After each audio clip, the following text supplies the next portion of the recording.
Добрый день, друзья! Сегодня готовим мою самую любимую творожную пасху. Для приготовления пасхи берем полкилограмма творога, добавляем к нему 150 мл жирных сливок и измельчаем блендером до полной однородности. Либо можно протереть творог через сито и затем взбить со сливками. Также сливки можно заменить на жирную сметану. Все зависит от вашего вкуса. Далее в творожную массу всыпаем пакетик ванилина и 80 грамм сахарной пудры. Легкими аккуратными движениями вмешиваем пудру в творог. У нас должна получиться очень нежная творожная масса. Теперь полученную массу разделяем на 3 равные части. Для пасхи 3 шоколада нам нужны 3 вида шоколада – белый, молочный и темный. А также 3 кусочка сливочного масла по 30 грамм. Первый слой у нас будет с белым шоколадом. Для этого шоколад и масло растапливаем либо на водяной бане, либо короткими импульсами по 10 секунд в микроволновке. В своих десертах я использую шоколад Колибо. Покупаю его на сайте shoko.ru. Это, кстати, один из крупнейших в России складов с ассортиментом кондитерских изделий. Растопленный шоколад теперь соединяем с первой частью творога. И у нас получается нежная кремообразная масса.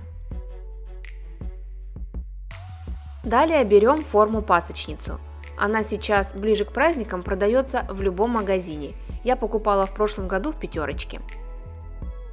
И также нам еще нужна марля в 3 слоя.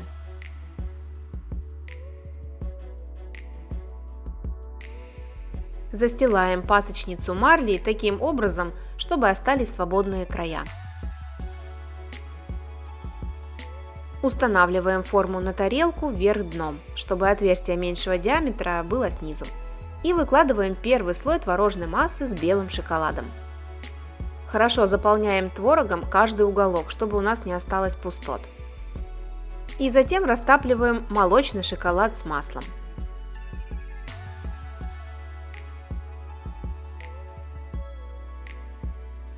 Смешиваем его со второй частью творога. Хорошо перемешиваем и выкладываем в пасочницу вторым слоем. И еще я хочу обратить внимание на такой момент.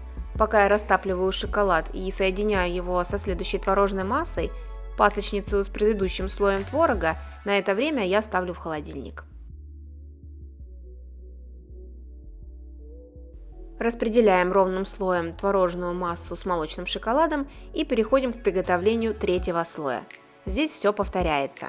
Растапливаем темный шоколад, соединяем с творогом и выкладываем третий слой.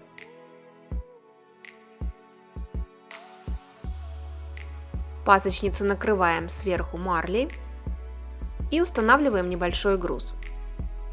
Он должен подходить по диаметру пасочницы. Отправляем десерт в таком виде в холодильник на 12-24 часа.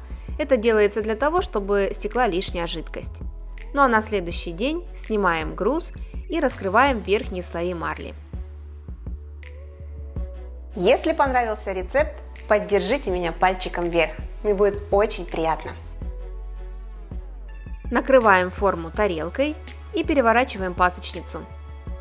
У меня за сутки стекло вот такое количество жидкости.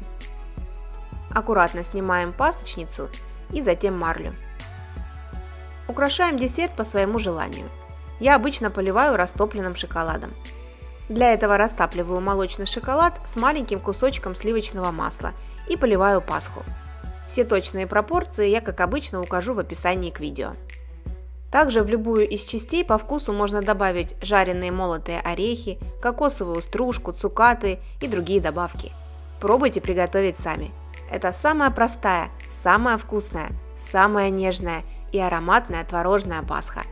Поздравляю вас с наступающими праздниками! Пусть весна принесет много света в вашу жизнь, а душа наполнится новыми позитивными эмоциями. С любовью, Евгения и кулинарный канал «Это просто».